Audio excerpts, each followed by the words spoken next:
Olá, bom dia, primeiro ano, tudo bem? Hoje a gente está aqui para falar sobre uma nova escola literária ou estilo de época chamado arcadismo ou neoclassicismo. Para isso, gente, vocês devem ter recebido aí alguns links, né? Na verdade, são 4 links, ou seja, tem coisa abessa pra gente assistir na nossa aula de hoje, mais um material teórico, ok? Então tem muita coisa, tem muito material pra gente trabalhar nessa nossa aulinha de hoje, certo? Bom, gente, olha só. Nós vamos falar então desse estilo de época que aconteceu no século XVIII no Brasil, chamado arcadismo, mas que também pode receber o nome de neoclassicismo. Neoclassicismo por quê, meus amores? Pois bem, a gente estudou até agora aquilo que a gente chama de barroco, né? E o barroco foi uma arte extremamente católica, extremamente religiosa, que participou diretamente daquilo que a gente chama de contra-reforma, não foi? Pois é. O arcadismo ou neoclassicismo, né, ele vem depois do barroco para resgatar alguns valores que já faziam parte da época clássica, da Grécia e de Roma antigas, não é? Então o que acontece, gente? No neoclassicismo, a gente passa a reviver determinados valores que já estavam presentes durante Grécia e Roma. Agora, por que neoclassicismo? Porque antes disso, meus amores, nós tivemos o chamado classicismo, a gente não pode se esquecer. Lembra? A gente já falou do Camões, não é? O Camões, ele foi o grande nome do classicismo dentro da literatura portuguesa e dentro da literatura em língua portuguesa de modo geral, tá? Então a gente vai ter uma revalorização dos clássicos. Além de arcadismo e neoclassicismo, há quem chame também esse estilo de época de setecentismo, em função dos anos em que ela ocorreu, tá bem? Que foi durante ali os anos de 1700, tá bom? Então, meus amores, dessa vez a gente vai ver o Brasil bem mais estruturado, tudo bem? A gente ainda não tem, né, um Brasil inteiramente desenvolvido, a gente ainda não tem a grande difusão da arte que a gente vai ter apenas com a chegada da família real, mas isso vai ser só lá pra frente, né? Mas a gente já tem aí uma sociedade que está um pouco melhor desenvolvida, um pouco melhor organizada e de modo muito interessante vai estar relacionada àquilo que a gente chama de Inconfidência Mineira. Tem um videozinho que a gente vai falar sobre isso muito claramente, tá bem? Então olha só, meus queridos, uma coisa que é a primeira que vocês têm que pensar é a seguinte, tá? O arcadismo, ou neoclassicismo, ou setecentismo, ele estava intimamente relacionado àquilo que a gente chama de iluminismo.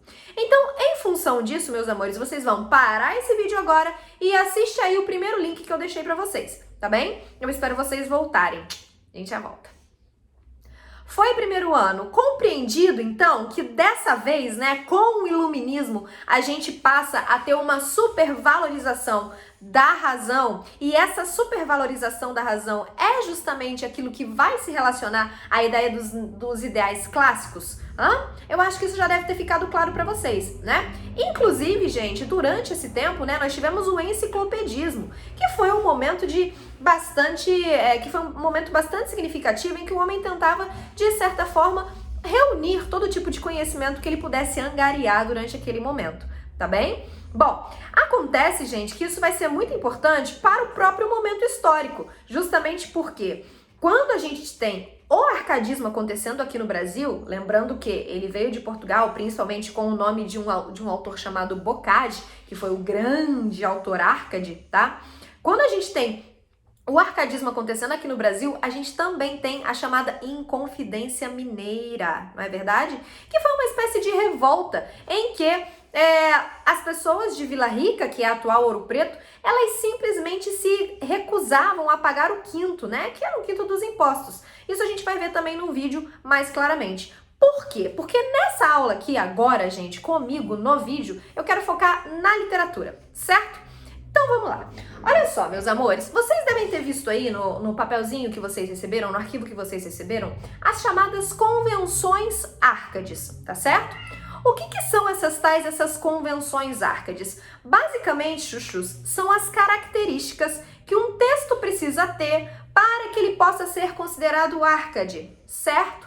É importante importante a gente perceber o seguinte, meus queridos, para além da lírica Árcade, né, para além da poesia Árcade, nós também tivemos os poemas épicos Árcades. Só que esses poemas épicos não vão ser vistos na aula de hoje, tudo bem? Vão ser vistos na aula da semana que vem, junto com as artes plásticas, certo? Então vamos dar uma olhadinha aí nessa listinha das tais convenções Árcades. Bom, a primeira delas é a seguinte, gente, pastorialismo. O que é isso? O eu lírico, né? Quem é o eu lírico? O eu lírico é a pessoa que fala no poema. Vocês devem se lembrar disso lá da nossa primeira aula, em que a gente viu o texto literário e o texto não literário, não é? E nós percebemos o quê? Nós percebemos, meus amores, que o eu lírico, ele não é necessariamente a mesma coisa que o autor. A gente ouviu aquela música chamada Meu Guri, lembram-se disso? E aí lá a gente tinha um autor que era o Chico Buarque, mas o eu lírico era quem? Era uma mãe que não percebia as falhas referentes ao filho, não é verdade? Não percebia as falhas referentes ao próprio filho. Pois é o mesmo caso. O eu lírico aqui, gente, ele se passa por um pastor. Isso não quer dizer que, na realidade, a gente tenha, de fato, como o autor um pastor, de fato. E quando eu tô falando pastor, eu tô falando de pastor de ovelhas mesmo, tá? Eu tô falando de uma pessoa que vive no campo, eu tô falando de uma pessoa que tá sempre ligada e próxima à natureza, tudo bem? Então, o que acontece, meus queridos? Basicamente, esse eu lírico, embora o autor não seja um pastor, né, muito pelo contrário, o autor, ele é sempre um homem esclarecido, ele é um homem que mora na cidade, ele é um homem, assim, de boas relações, não é? Ele vai sempre se passar por um pastor dentro da sua poesia, tá bem? Esse é um momento muito importante, é uma das características muito importantes do arcadismo. O segundo, gente, é o bucolismo. O que é o bucolismo? Basicamente, gente, o bucolismo é o ambiente, é você estar sempre em contato com a natureza, é você encontrar-se em contato com ela, mas não é simplesmente uma natureza qualquer, né? Para e pensa, gente, para e pensa um segundo. Imagina que pegam a gente e soltam a gente lá na serra, lá no meio da serra, sem telefone celular, sem uma mochilinha para carregar nada, sem nada, né? Tudo que a gente tem somos nós mesmos para sobreviver. Vocês acham que a gente ia conseguir sobreviver ali com tranquilidade? Óbvio que não, né? Porque nós estaríamos num ambiente hostil. Só que essa natureza bucólica, gente, na verdade não é uma natureza hostil. Não é essa natureza arrasadora ou que pode nos trazer dificuldades. Muito pelo contrário. Essa natureza bucólica, a gente tem que pensar muito mais no estilo Branca de Neve. Sabe quando a Branca de Neve ela foge do Palácio da Rainha? Então, ela foge, né? E aí a Branca de Neve de repente fala assim: "Ai, eu tô com uma preguiça, eu tô com sono". Aí ela encontra uma moita totalmente confortável para ela deitar e dormir. Ou fala: "Ai, mas eu estou com uma sede". Aí de repente quando ela percebe, ela tá ali num poço, né? Limpíssimo, e vem todos os passarinhos para pegar água e para levar para Branca de Neve. Então assim, quando a gente pensa nessa paisagem neoclássica, nessa paisagem Árcade, a gente está pensando sim numa paisagem muito acolhedora, numa paisagem aconchegante. Isso é uma característica fundamental. A terceira característica que veio listada aí, gente, é o fugere urbem. Pensa bem. Bom, se os ideais são Árcades, é óbvio que eles vão usar determinados termos, que são termos latinos, não é? O que é o fugere urbem? Na verdade, gente, o termo inteiro é fugere urbem et locus amenus quaerere, né? Fugere urbem et locus amenus quaerere. O que é isso? Fuja da cidade e procure um lugar ameno. Por que eu tenho que fugir da cidade? Por que eu tenho que me afastar da cidade? Por que isso é um elemento tão importante para os Árcades? Sabe por quê, gente? Porque eles acreditavam, de fato, que a cidade, ela traz para você algumas noções que não são coisas boas. Ou seja, eles acreditavam que a cidade, ela faz com que você tenha crenças de que você tem necessidades que na verdade você não tem. Ó, vou dar um exemplo bobo, clássico, tá? Que vai explicar isso muito bem. Pensa, a Apple lança um novo iPhone. O que começa a acontecer? Vão as pessoas, elas vão pra fila da loja, elas ficam lá, elas começam a dormir na loja. Vocês sabem disso, né? Elas ficam lá, elas resolvem que elas vão simplesmente dormir lá na calçada. Por quê? Porque na cabeça delas, eu preciso de um iPhone. Não, você não precisa de um iPhone, né? Isso não é uma necessidade real. É uma necessidade que o mundo que você encontra, você acha que você tem, mas não é uma necessidade real para sua sobrevivência. Ou você olha, eu preciso de uma roupa nova. Né? Na verdade, as roupas que você tem já servem. Só que você cria determinadas necessidades que partem dessa cultura em que você vive. Então, a ideia do Food Urban, ela é fundamental de verdade para a gente conseguir entender um pouquinho melhor esse tal desse arcadismo, não é? Justamente, gente, porque eles acreditavam, eles tinham uma crença real nisso, tá? De que, na verdade, a cidade, ela corrompe as pessoas, porque ela faz com que as pessoas tenham determinadas futilidades que não são essenciais para a vida delas. Isso é um elemento muito importante. Só que também é o seguinte, tá?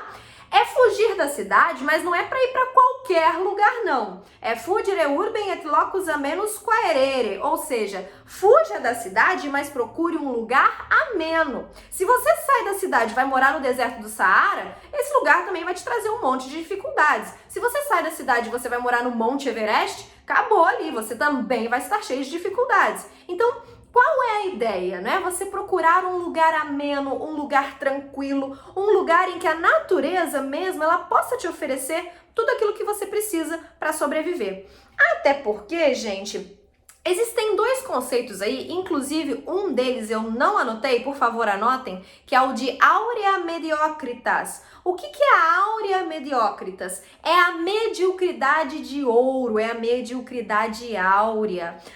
Melise, mas o que é que isso quer dizer? Mediocridade de ouro, mediocridade áurea? Não tô entendendo, o que é isso? Bom, gente, olha só, basicamente, quando a gente tá falando sobre o arcadismo em si, essa retomada dos valores clássicos, o que eles acreditavam, tá? Que a felicidade está no meio. Ou seja, a felicidade, ela está no não exagero. E é esse não exagero que é a mediocridade. Na nossa sociedade de hoje, né, quando a gente fala, nossa, isso aí tá medíocre, o que a gente pensa? Nossa, medíocre é uma coisa ruim. Mas na realidade, gente, aquilo que é medíocre é simplesmente aquilo que tá na média, tá? Então, essa era a visão deles, essa era a noção que eles tinham. Mediocridade, a gente tem que viver sempre na média. Nunca exagerar nem pra felicidade demais, nem pra tristeza demais, enfim. A gente tem que se manter na média, sem exageros. E isso nos leva a uma outra ideia que está escrita aí, que é a inutilia truncat. Ou seja, cortar tudo que foi inútil, né? Esse inútil, gente, ele tá relacionado, não é só quando a gente pensa nessa questão de fugir da cidade, não, tá? Esse cortar o inútil também está dentro da poesia. Nós precisamos tentar tirar tudo aquilo que for complicação do poema. O poema não tem que ser difícil. Olha aí, mais uma coisa que o afasta do barroco, né? O barroco, ele tinha aquelas construções complexas, figuras de linguagem. O arcadismo, ele vai abrindo mão disso, ele vai basicamente abrindo mão de tudo isso, né?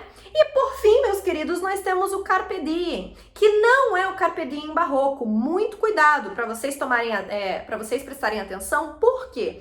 No barroco, a gente tem o Carpe Diem sempre com a noção do memento mori, lembra-te de que morrerás, não é? Eu preciso aproveitar o meu dia para quê? Para eu construir o meu caminho para ir para o céu. Não é essa a visão que eles têm ali dentro, quando a gente está falando desse Carpe Diem barroco? Pois bem, o Carpe Diem Arcade, ele é muito diferente. Você precisa aproveitar o dia porque o dia ali é dado, o dia é um presente, faça algo com ele, né? Tenha esse dia como um elemento que vai lhe trazer uma maneira de construção e de satisfação também, tá certo? Gente, essa foi a explicaçãozinha sobre as chamadas convenções Arcades, mas eu vou precisar agora que vocês deem uma pausa nesse vídeo, tá certo? Parem o vídeo agora, vamos lá, e aí vocês vão assistir aqueles 5 fatos sobre o arcadismo, que é o vídeo de número 2, é o segundo link, e a gente volta para analisar um poeminha juntos, tá certo? Vai lá, dá uma olhada que eu tô esperando vocês aqui, gente. Já voltamos. Foi? Bom, primeiro ano, eu espero que vocês tenham de fato assistido aquele link, ele é muito importante. E agora vamos ler o poema que está presente aí na folhinha que foi para vocês. Esse poema, gente, é do Bocage. Como eu disse a vocês, o Bocage ele é o grande autor do arcadismo, tá? Português, tá certo? O grande nome do arcadismo português é o nome do Bocage. Então vamos lá, olha só. Já se afastou de nós o inverno agreste, envolto nos seus úmidos vapores. A fértil primavera, mãe das flores, o prado ameno de boninas veste. Varrendo os ares, o sutil nordeste, os torna azuis. As aves de mil cores adejam entre zéfiros e amores e tomam fresco tejo a cor celeste. Vem, ó Marília, vem lograr comigo, destes alegres campos a beleza, destas copadas árvores o abrigo. Deixa louvar da corte a vã grandeza, quanto me agrada mais estar contigo, notando as perfeições da natureza. Amores, percebam, tudo que a gente tem de convenções árcades está aqui presente, né? Primeiro a gente tem essa noção do locus amenus, olha bem, né? Do bucolismo, do locus amenus. Olha só, já se afastou de nós o inverno agreste, o inverno ruim, que traz coisas ruins, né? Que dificulta a nossa vida, já foi embora. Envolto nos seus úmidos vapores, a fértil primavera, a mãe das flores, o prado ameno de boninas veste. O que é boninas? Boninas são uma florzinha, gente, é a maravilha, tá? Então, olha o que ele tá falando. O inverno foi embora, né? E agora a gente tá na primavera e o prado, o campo tranquilo, o campo ameno tá cheio de flores, né? Varrendo os ares, o sutil nordeste, o que é isso? É o vento nordeste. Então, o que ele vem? Esse vento, ele tira todas as nuvens do céu, né? Nos torna azuis. Então, o que acontece? Ele torna esses ares azuis. Imagina essa cena.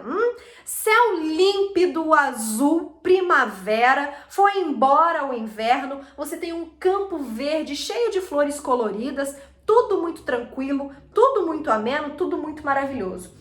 E aí ele prossegue, as aves de mil cores adejam entre zéfiros e amores e tomam fresco tejo a cor celeste. Além dessa paisagem linda e maravilhosa, você ainda tem as aves de mil cores, né, gente? As aves todas voando. Você imagina, ele descreve pra gente um ambiente de completa felicidade, completa tranquilidade. Então, tudo aí você tem essa ideia do bucolismo, você tem a ideia do locus amenus, você tem aí a ideia do inutilia truncat, né? Porque é fácil de ler, não é um poema complexo, não é verdade? E aí, o que ele fala? Vem, Marília, vem aproveitar comigo a beleza destes alegres campos, o abrigo dessas copadas árvores. Então, olha só, é o pastoralismo, ele já tá no campo. E ele tá chamando, vem, Marília, aproveita comigo, né? Deixa louvar da corte a vã grandeza, quanto me agrada mais estar contigo, notando as perfeições da natureza. Gente, olha só que interessante, né? Aí a gente tem a ideia do Fugere Urbem. Deixa louvar da corte a vã grandeza, ou seja, essa grandeza da corte, né, essa crença de que as coisas são boas na cidade necessariamente, são uma mentira. Marília, você tem que sair daí, Fugere Urbem. Então percebem, gente, que tudo isso acontece, tá? Além do Bocage que a gente teve em Portugal, a gente teve aqui no Brasil também alguns autores que foram bem importantes, tá? A gente teve... Na verdade, gente, esses autores, isso é importante dizer, antes de falar o nome deles, que tá até aí no livro, tá até na folhinha de vocês, mas é importante dizer a vocês que eles usavam muitos pseudônimos, tá? Então a gente tinha o Tomás Antônio Gonzaga, que assinava os seus livros como Dirceu, tá bem? E aí, gente, o Dirceu, ele era apaixonadíssimo por uma mulher, que ele chamava nos seus poemas, de Marília. Então ele escreveu um livro muito famoso chamado Marília de Dirceu. E nesse livro, gente, que tem o tom pastoril e que ele tem vários desses poemas dentro dos ideais árcades, nesse poema ele tem também um grande tom professoral, como se ele estivesse ensinando a Marília como ela deve viver a vida, não é? E como é que se deve viver. Na realidade, gente, nós sabemos muito bem que não é bem assim que a banda toca, não, tá? A gente sabe que esses poetas, eles estavam bem longe de viver, de fato, aquilo que eles pregavam, né? Esse bucolismo, esse pastoralismo. Mas, enfim, essa era a estética que eles adotavam, digamos assim, para aquela época, né? Além disso, gente, ele foi importante, né?